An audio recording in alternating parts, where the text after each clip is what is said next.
Olá pessoal, tudo bem? Eu sou o professor Elton Kramer e vim comentar a Lei Complementar 175 de 2020, uma lei que foi recentemente publicada e que veio modificar o local de pagamento para alguns serviços da lei do ISS. E a pedido de vários alunos, leitores das minhas obras e também colegas, para que eu viesse comentar aqui o que mudou através dessa lei complementar, se eles perderam o livro que eles compraram agora recentemente, o que eles devem fazer. Até eu trouxe os livros aqui para vocês não ficarem preocupados, pessoal. Nós temos aí o livro Impostos Municipais e o Tributos em Espécie, que acabou de sair, né? Foi lançado recentemente pela Juspódio. Até eu segurei várias vezes porque saiu várias decisões importantes aí no campo da tributação municipal. Eu mandava para a editora, tinha que pedir de volta para atualizar, para mandar para sair um livro bem atualizado. E recentemente estava difícil da gente manter isso, porque cada dia saía uma decisão nova, uma decisão que eu tinha que inserir aí na obra. E essa é uma legislação que ela alterou, mas não alterou tudo, né? Nós temos ainda uma regra e exceções para o pagamento, para o local de pagamento aí do ISS. Agora a gente vai fazer o quê? Eu vou comentar para vocês o que mudou, em quais serviços isso se alterou, como que você vai operacionalizar isso e fazer como um adendo, né, ao que eu já escrevi nessas obras jurídicas. E mais para frente eu pretendo fazer um esboço, né, colocar no papel todas essas mudanças e vou disponibilizar também gratuitamente para todos os nossos amigos, nossos colegas, nossos alunos que nos acompanham, e eu vou disponibilizar para vocês aí. Então fiquem atentos, se vocês quiserem receber no e-mail, vocês podem fazer o cadastro diretamente no meu site. No site vai aparecer aqui para vocês, eu vou disponibilizar, não sei se é o lado direito ou o lado esquerdo, mas vai ser disponibilizado para vocês. E vocês podem fazer o cadastro e vai receber diretamente no e-mail.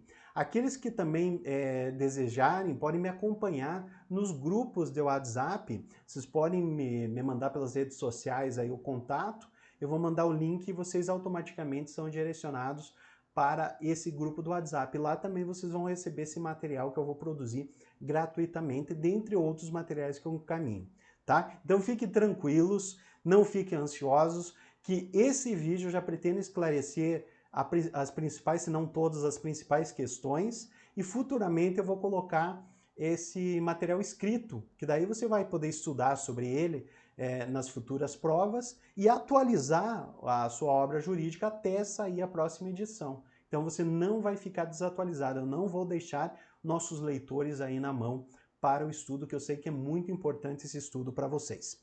Ok? Pessoal, para eu comentar sobre a Lei Complementar 175, e até afirmo que não é uma grande novidade, porque já houve uma tentativa anterior, eu tenho que traçar esse histórico para vocês entenderem o que basicamente o legislador pretende fazer, né?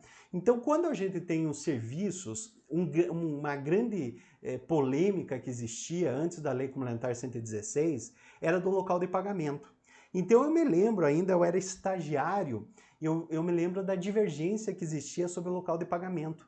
Várias empresas ajuizavam ações de repetição em débito diante da dúvida que tinha se deveria ser recolhido o ISS no local da prestação de serviço ou no local do estabelecimento.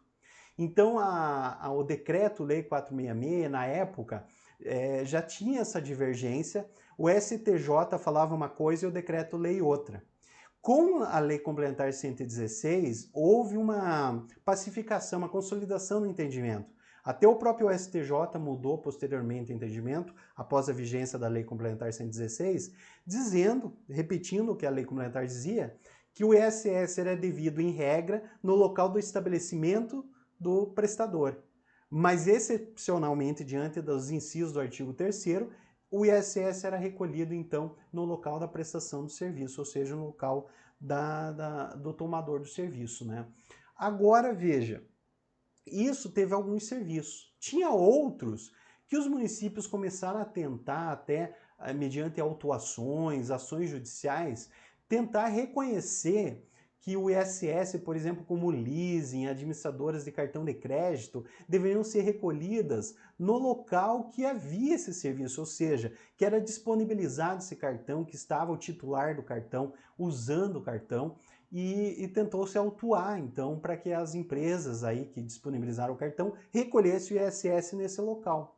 Só que, infelizmente, o STJ, analisando esse caso, vai dizer não, a aprovação no cadastro, nesse caso, tudo é feito na matriz. E, normalmente, essa matriz era em grandes centros, como São Paulo.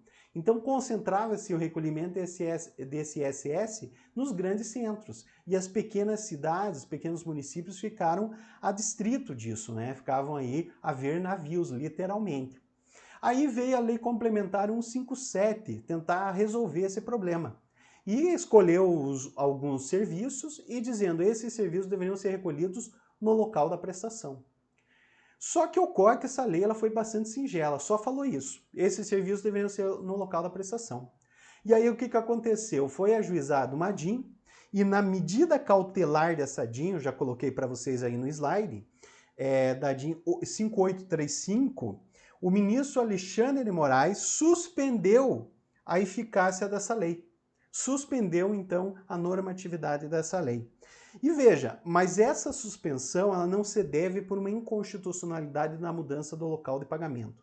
Se vocês acompanharem aqui o que o ministro Alexandre de Moraes fundamentou, vocês vão ver que o problema não está na lei em si, mas estaria na dificuldade da aplicação da lei.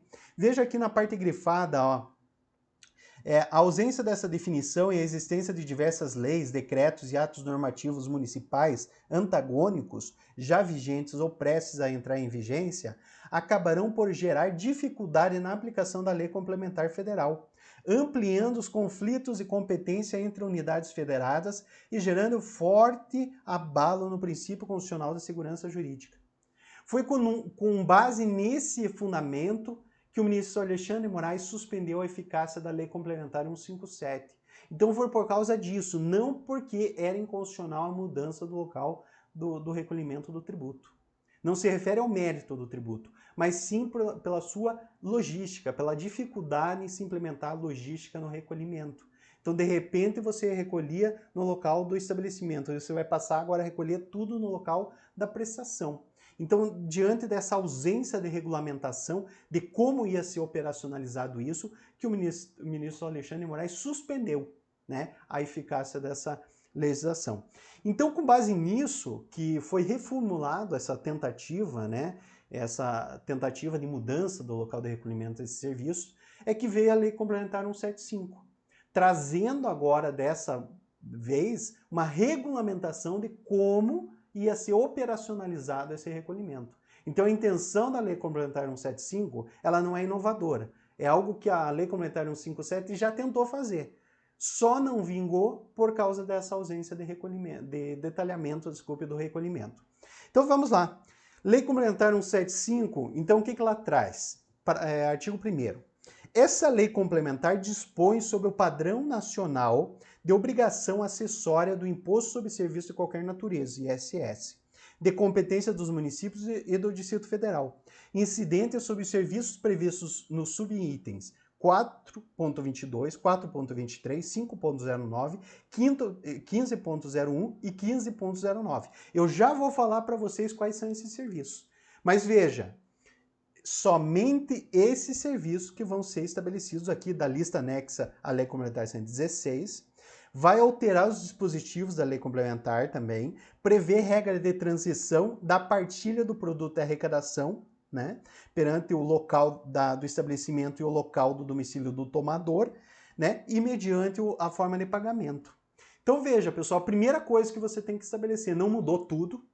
Alguns jornais aí trouxeram de uma forma sensacionalista, a Lei Complementar 175 mudou toda a forma de recolhimento do ISS. Mentira, falácia.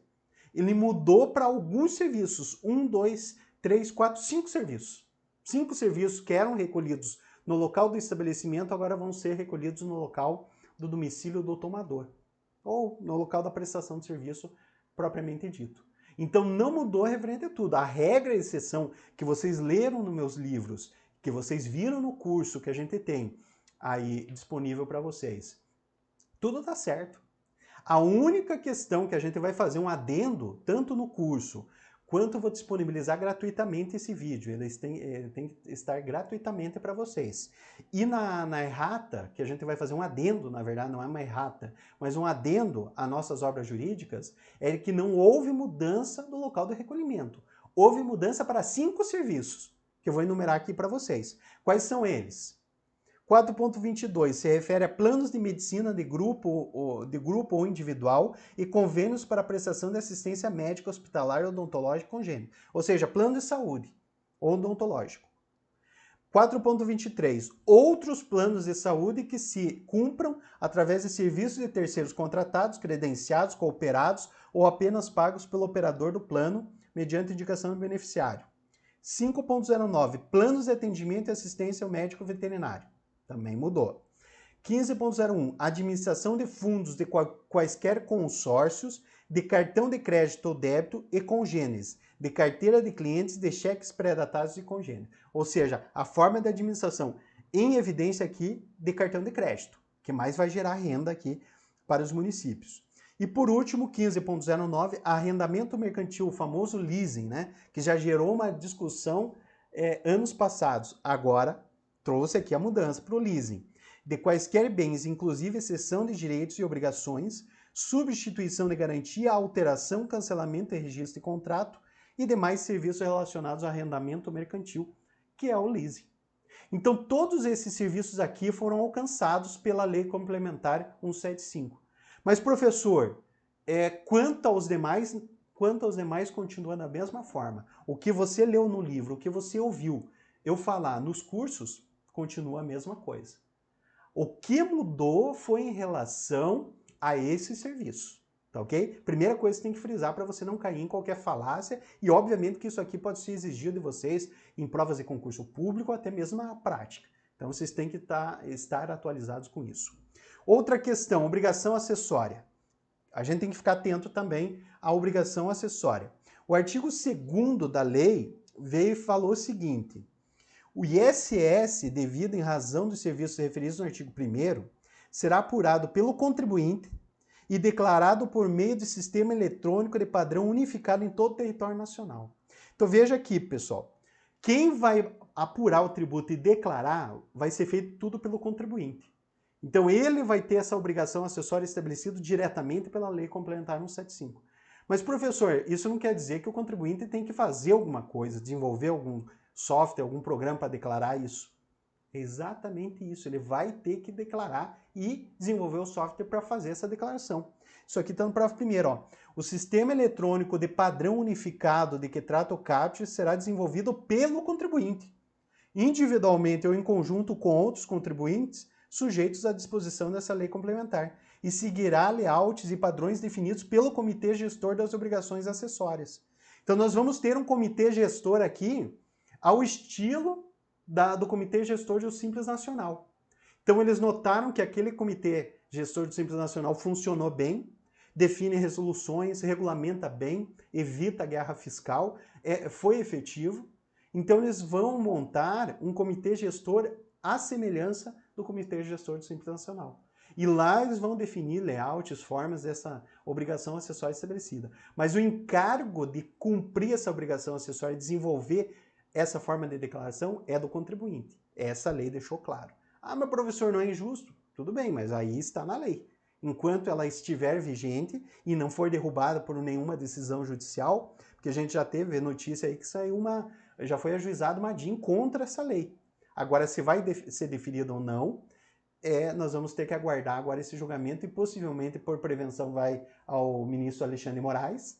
Mas pelo que ele fundamentou na medida cautelar que suspendeu a Lei Complementar 157, muito possivelmente não vai ser deferida a liminar nessa ADIM contra a Lei Complementar 175. Tá? Se posteriormente sair alguma coisa, eu vou anunciar pelas redes sociais, vou anunciar, comunicar a vocês pelos grupos que a gente tem do WhatsApp, enfim, vocês vão ficar sabendo. Mas até o momento, até a gravação desse vídeo, não saiu nada.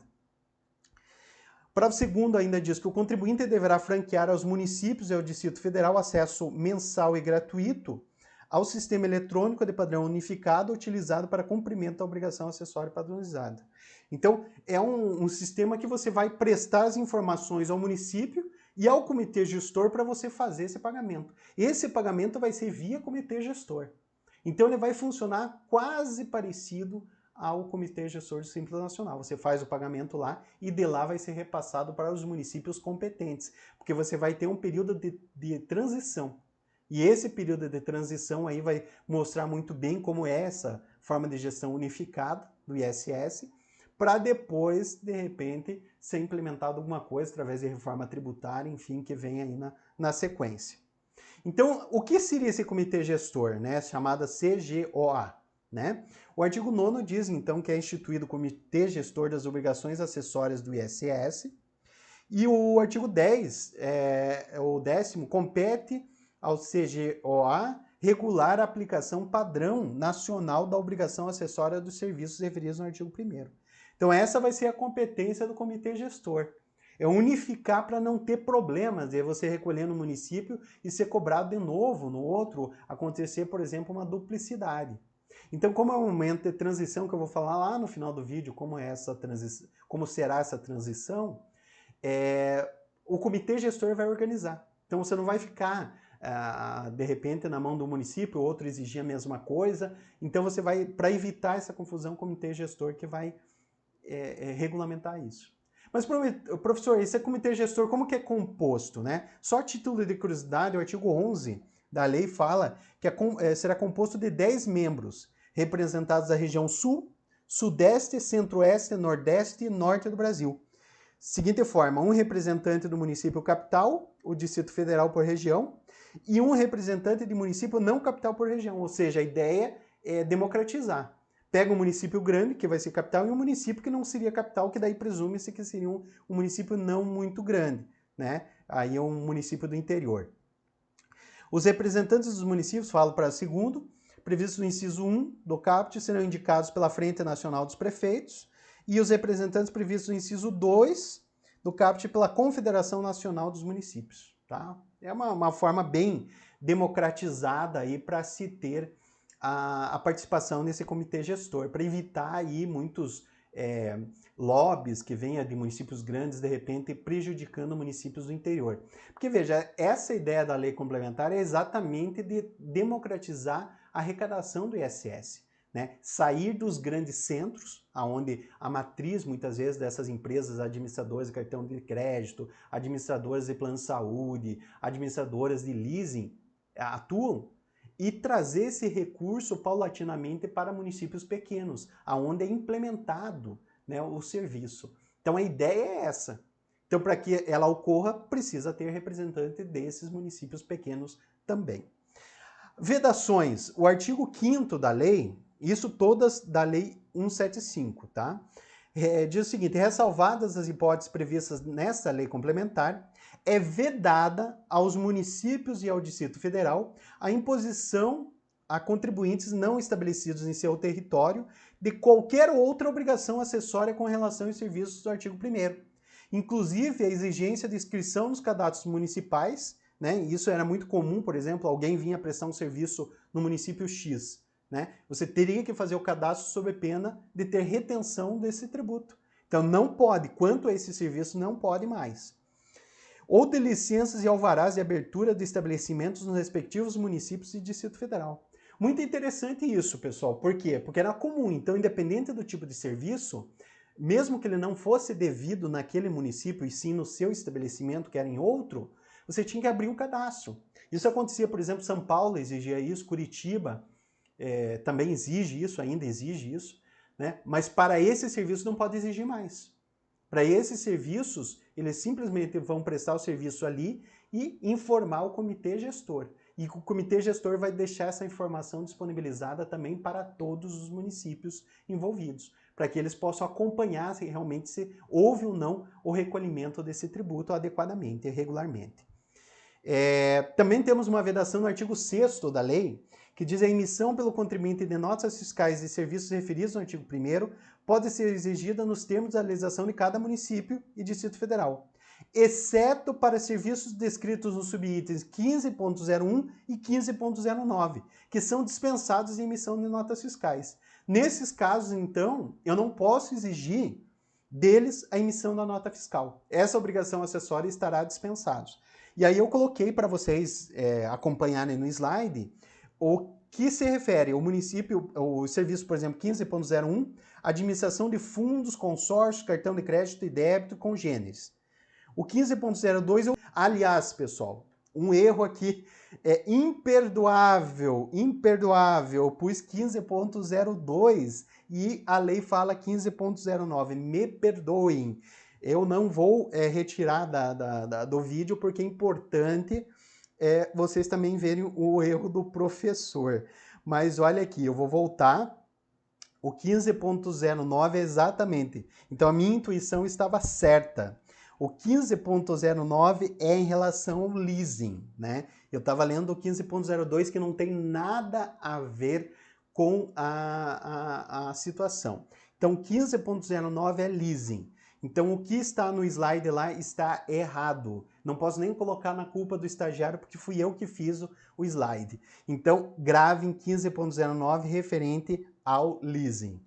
Professor também erra, né, pessoal? Professor também erra.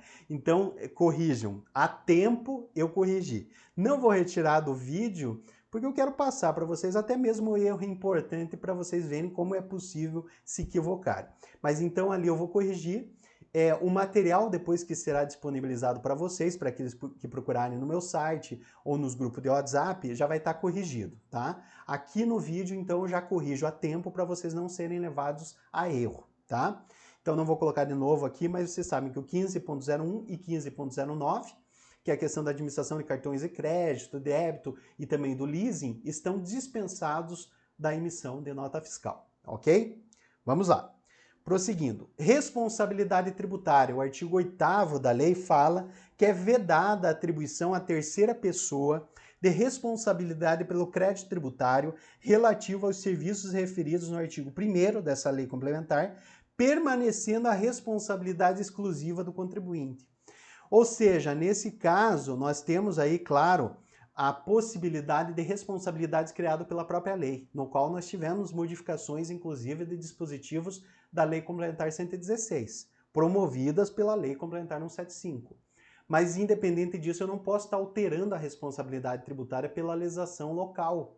Isso para evitar confusões, né? De repente, a empresa é para fazer retenção e repassar para o município, e de repente você começa a atribuir a responsabilidade para outros. Então eu tenho que colocar a responsabilidade e defini-la no contribuinte, ou seja, aquele que é o prestador do serviço. Esse é o contribuinte. Então ele que vai ter a responsabilidade de pegar, recolher esse tributo, enviar para o comitê gestor e o comitê, por sua vez, direcionar para o município competente. Tá ok?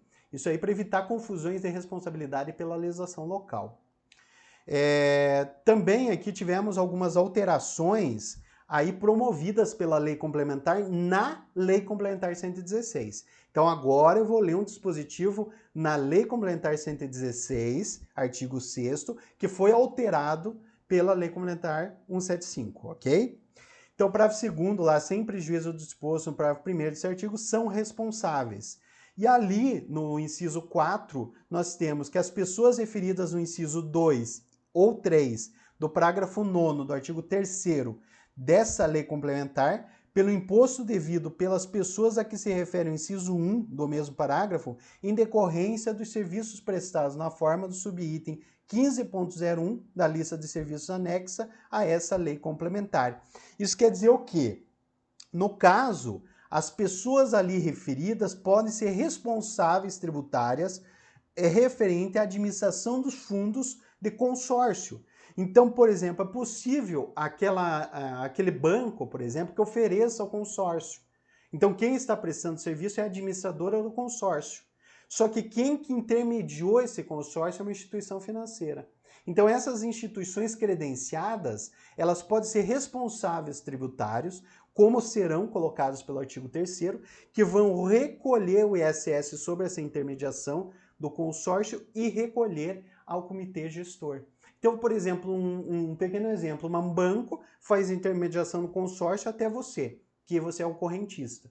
Fornecido o consórcio, retém o ISS e encaminha para o comitê gestor. Mais ou menos nesse sentido, traduzindo o que o parágrafo 2º colocou aqui para vocês como responsabilidade tributária. E que o artigo lá, 8º, né, da Lei Complementar 175 proibiu da legislação local alterar tudo isso para não confundir a responsabilidade tributária. O artigo 13 da Lei Complementar 175, né? Aqui eu já pulei de novo para 175, a Lei Complementar 175, fala do recolhimento. Então, em relação às competências de janeiro, fevereiro, março de 2021, qual vai iniciar essa vigência da lei, é assegurado ao contribuinte a possibilidade de recolher o ISS e de declarar as informações objeto da obrigação acessória de que trata o artigo 2º dessa lei complementar até o 15º dia do mês de abril de 2021, sem imposição de qualquer penalidade.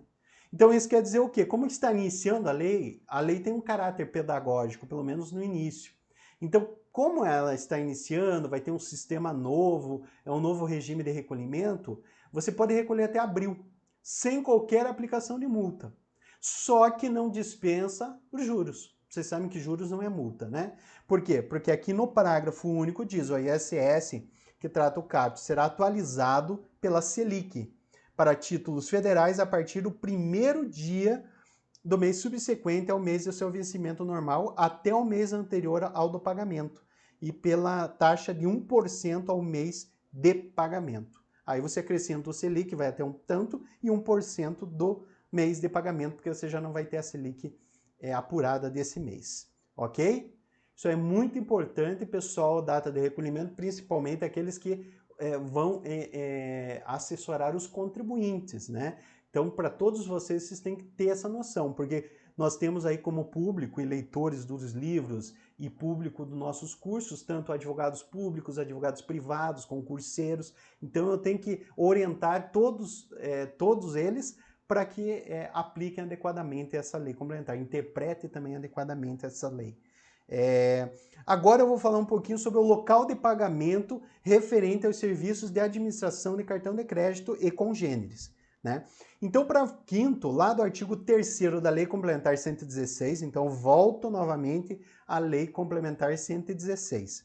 O artigo 3º, então, ele estabelece as regras, as exceções ao recolhimento, ao local de recolhimento.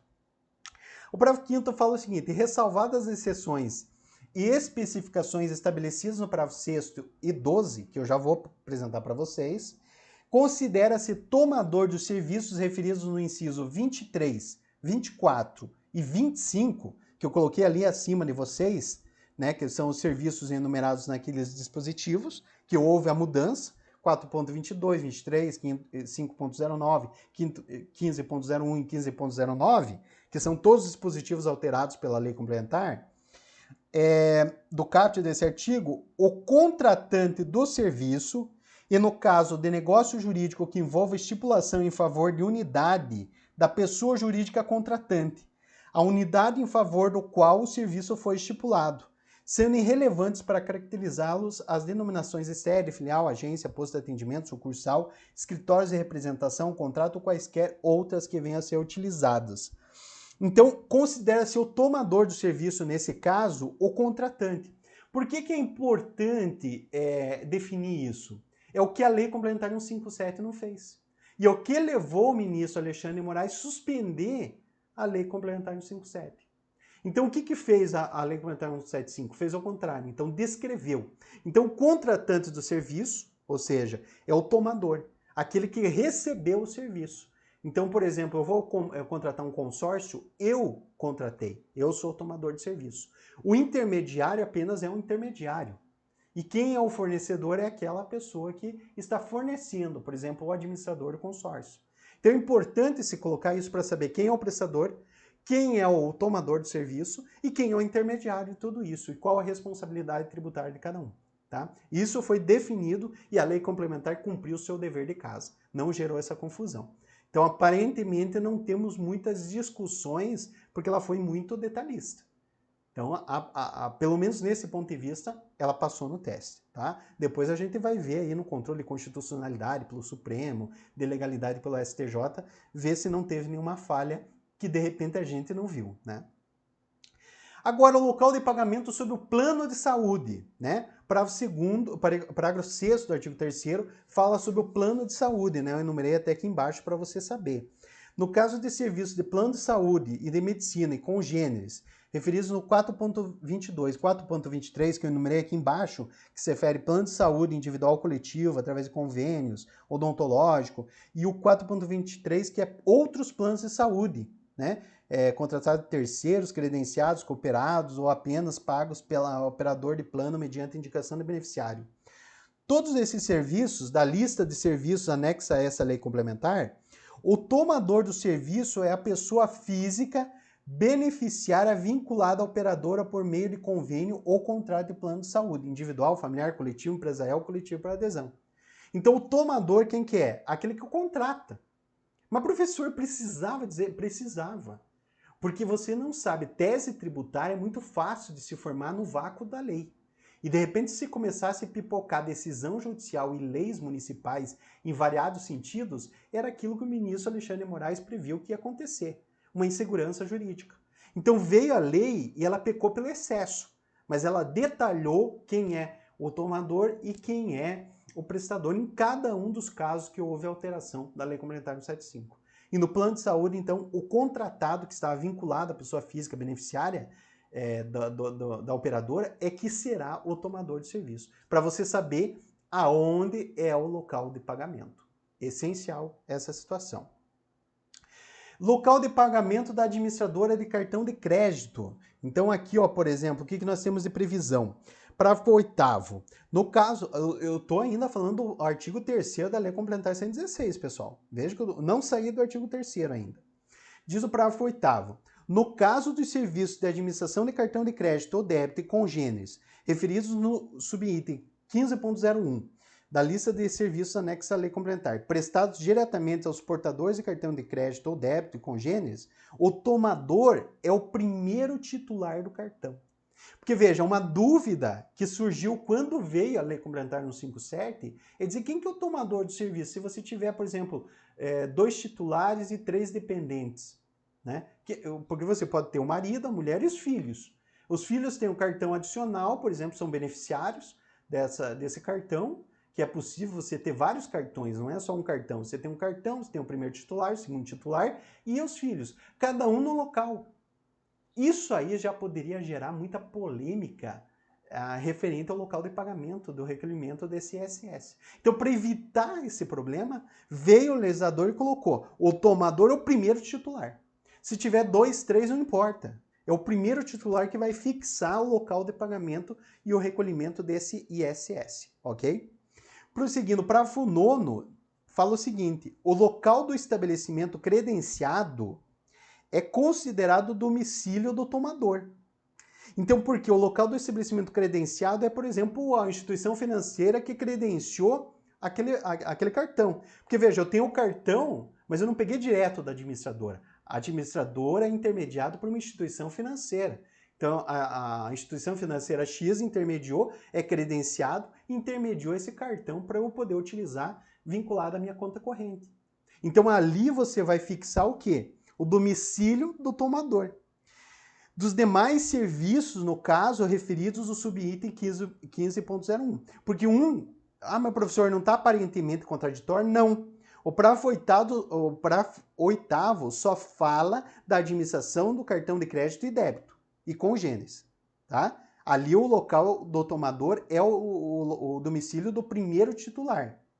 O parágrafo 9º fala: o local do estabelecimento credenciado é considerado o domicílio do tomador dos demais serviços referidos no subitem 15.01, tá? Relativos a transferências realizadas por meio de cartão de crédito ou débito ou deles conexo que sejam prestadores ao tomador, direto ou indiretamente por bandeiras, credenciadoras ou emissoras de cartões de crédito e débito.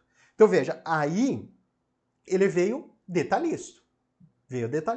Eu tenho algumas opiniões pessoais que poderiam gerar alguns questionamentos, mas eu vou deixar para lá porque o interesse agora é vocês entenderem as mudanças. Conforme o tempo, depois a gente vai fazendo cursos para a gente melhorar isso. De um lado do fisco para a gente melhorar a arrecadação tributária municipal, né, que eu presto esses cursos de qualificação de agentes fiscais e advogados públicos municipais, e do outro para teses tributárias por parte dos contribuintes. Né? A gente tem esses dois viés aí para trabalhar. Local de pagamento de consórcios. Olha, o parágrafo 10 do artigo 3º fala: no caso de serviços de administração de carteira de valores mobiliários e dos serviços de administração e gestão de fundos e clubes de investimentos referidos no subitem 15.01, que é o TOA lá ainda dos consórcios, o tomador é o cotista, ou seja, aquele que é o contrato de serviço. Então o tomador é ele fixando o local do pagamento. Então veja, importante essa fixação. Eu sempre coloco o serviço embaixo para não confundir. O professor errou no slide lá passado, mas agora está certo, né? Para a gente não confundir isso.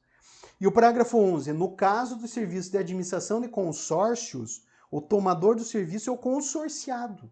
Ou seja, aquele que realmente foi beneficiado por aquela prestação de serviço. Então, para gerar qualquer tipo de confusão entre credenciador, instituição financeira, administradora, local de prestação, aonde é aprovado, aonde não é, fixa quem é o tomador e a partir dele você fixa o local de pagamento, que daí seria, entre aspas, o local da prestação de serviço. Mas para você evitar aquela confusão que já gerou no julgamento do STJ do leasing, você já coloca o local do tomador de serviço para fixação, que é muito mais seguro, é mais inquestionável nesse caso. E do leasing, professor? O leasing está aqui no parágrafo 12 e fala o seguinte: no caso do serviço de arrendamento mercantil, o tomador do serviço é o arrendatário, né? Aí já resolvendo aquela injustiça tributária do julgamento do leasing. Então, no caso, só fazendo um parênteses, pessoal, naquele julgamento do leasing, os pequenos municípios ficaram muito prejudicados. Porque o que aconteceu? Todos os municípios foram na crença de que, confirmando que aquele leasing foi pactuado no seu domicílio, veículos que rodam naquele domicílio, contratos que foram assinados naquele município, foram crentes que a tributação do ISS deveria ser ali. Quando chegou no STJ, o STJ disse que não. É onde é aprovado o leasing. E ele é aprovado lá na matriz. O operacionalizador ali do caso ligava para a central e dizia: o cadastro número tal. Pessoa lá da matriz está aprovado. É lá que acontecia o fato gerador do ISS e do leasing. Agora foi corrigida essa injustiça. Agora, no caso, o tomador de serviço é o arrendatário, pessoa física ou unidade beneficiária da pessoa jurídica, domiciliado no país, ou no caso do arrendatário não domiciliado no país, o tomador que é beneficiário do serviço no país vai fixar, no caso do leasing, o pagamento do ISS no local que é contratado esse leasing. Ou seja, o tomador do serviço vai fixar o local do pagamento e não mais o local da prestação do serviço tão somente. Por isso que vocês vão ver uma situação mais justa para pequenos municípios. Então, para aqueles que estão escutando que são pequenos municípios, esse incremento é muito importante aí para os municípios. Então, a reforma tributária vai trazer a arrecadação, que é aquela discussão muito ampla, muito vaga, se realmente o município vai ter um incremento ou não. A partir dessas alterações da Lei Complementar 175, nós teremos agora um aumento real. E aí cabe aos municípios, claro, implementarem isso, né? Vai ter o comitê gestor, mas a fiscalização municipal vai continuar e fiscalizar, ver se realmente haverá o recolhimento correto do ISS sobre esses serviços aí que foram alterados a partir da Lei Complementar 175. Ok? Mas, professor, então quer dizer que os municípios já de imediato, ano que vem, já vão estar arrecadando tudo no local do tomador de serviço? Não. Nós temos uma regra de transição. E eu montei uma tabela aqui para facilitar a explicação para vocês. Então, veja, hoje, né, atualmente, o ano 2020, como que fica? Nós temos dois cenários. O que fica para o município do estabelecimento do prestador, que estava seguindo a regra geral do artigo 3º, e o que mudou para o município do domicílio do tomador, que paulatinamente você vai mudando a tributação destes 5 serviços para lá. 2020, por enquanto, vai ficar 100% para o município do estabelecimento prestador. Em 2021, 33,5% fica para o município do estabelecimento prestador. Mas 66,5%, que já é uma grande monta, vai para o município do domicílio do tomador. Ó, não é um valor insignificante, a maioria vai para lá. Aí você, em 2022, vai conservar ainda 15% para o município do estabelecimento prestador e 85% vai lá para o do tomador. Até que em 2023, o total vai para o domicílio do tomador. Então veja, é uma medida de transição importante, até para evitar assim uma mudança brusca. Porque queira ou não queira, por mais que sejam grandes municípios, eles vão perder receita.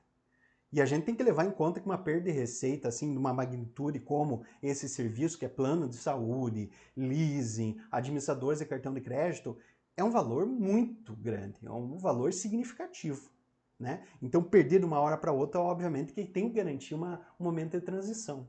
Enquanto isso, os pequenos municípios vão se preparar para receber esses valores aí significativos. Então, com certeza, vai dar um incremento muito grande para a seara municipal. E para os advogados dos contribuintes se preparar aí para algumas discussões. Possivelmente vocês vão encontrar algumas teses tributárias, se preparar para essa orientação. Então é muito importante isso. Pessoal, para o nosso vídeo também não ficar muito longo, que não é nossa intenção, fica aí o nosso vídeo de atualização da tributação municipal do ISS, com comentários da Lei Complementar 175. Espero ter esgotado todas as dúvidas que vocês tenham a respeito dessa lei. É muita pretensão na minha parte esgotar todas as dúvidas, mas com certeza grande parte delas eu consegui sanar para vocês. E aguardem que futuramente eu vou disponibilizar esse material escrito para completar até as nossas obras jurídicas, tributos em espécie e impostos municipais. E aqueles que desejam receber em primeira mão, se cadastre no meu site e também nos grupos de WhatsApp aí que vocês vão receber em primeira mão esse material. Ok, pessoal? Sucesso aí nos estudos e logo mais a gente vem com mais notícias aí da futura DIN aí que vai ser julgada pelo Supremo sobre essa lei. Tudo isso aí a gente vai comunicar em nossas redes sociais e nos nossos canais de comunicação. Um grande abraço a todos e até mais.